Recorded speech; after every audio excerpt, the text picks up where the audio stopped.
hvaljeni Isus i Marija, draga braćo i sestre u Kristu, dobar vam dan. Evo danas sa vama želim podijeliti jednu predivnu krunicu koja je osvojila moje srce. Zove se Euharistijska krunica ili 1000 hvala ti Isuse. Ova krunica je gotovo nepoznata u našoj domovini Hrvatskoj. Nastala je u Nigeriji, a nastala je tako što se Isus objavio nigerijskom biskupu Gabrielu Gonsum Ganaki i rekao mu je kako želi da napravi jednu krunicu u kojoj će se 1000 puta zahvaljivati.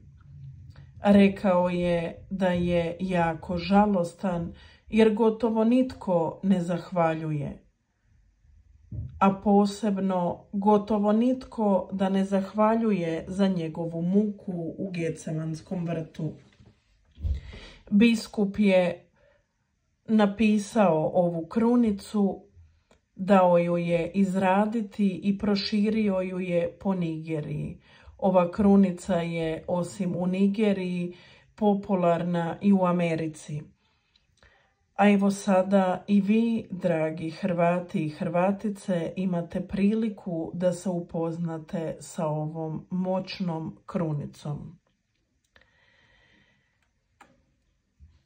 Ovaj biskup je umro 11.11.1999. godine i sahranjen je u katedrali u Fatimi. Pa evo, ukoliko se netko od vas bude nalazio u Fatimi, može otići u katedralu i posjetiti njegov grob.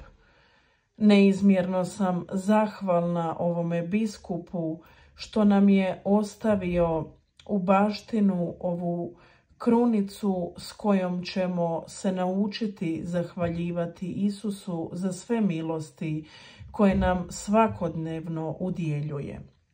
A krunica se moli na sljedeći način.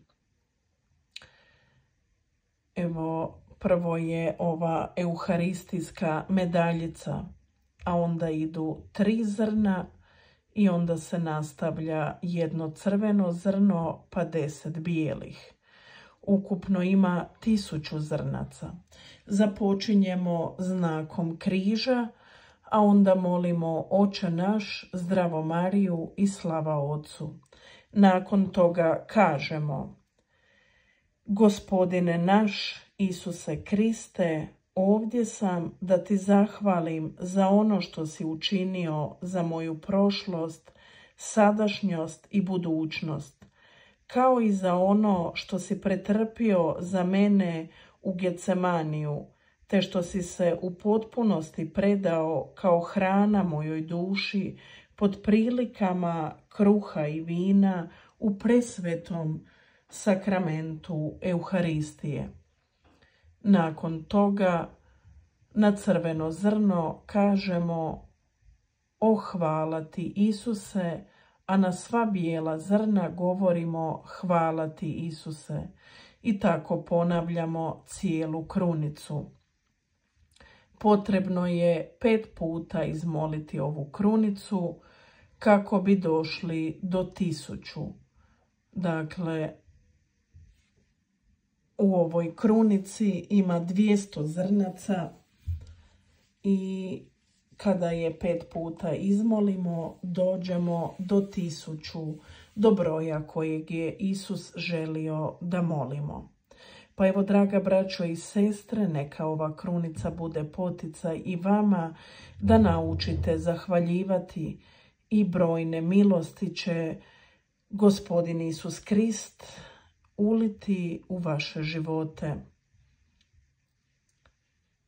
Brojna čuda su se već dogodila po ovoj krunici. Oni koji su bili nestali i godinama su se vodili kao nestale osobe nakon što su njihovi bližnji počeli moliti ovu krunicu, pronašli su izgubljenog člana obitelji.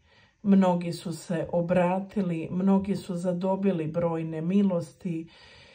neki koji su bili osuđeni, nevini, dokazali su svoju nevinost moleći ovu krunicu. Pa evo, draga braćo i sestre, čekam i vaše svjedočanstvo.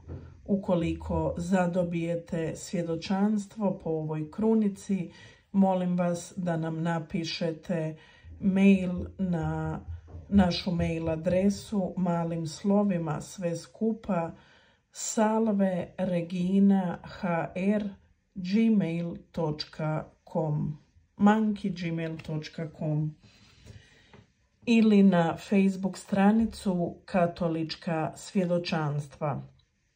Također ovu krunicu možete nabaviti preko nas, pa nam evo možete javiti se na mail adresu ili na Facebook stranicu. Blagoslovljen vam i ugodan dan s Bogom.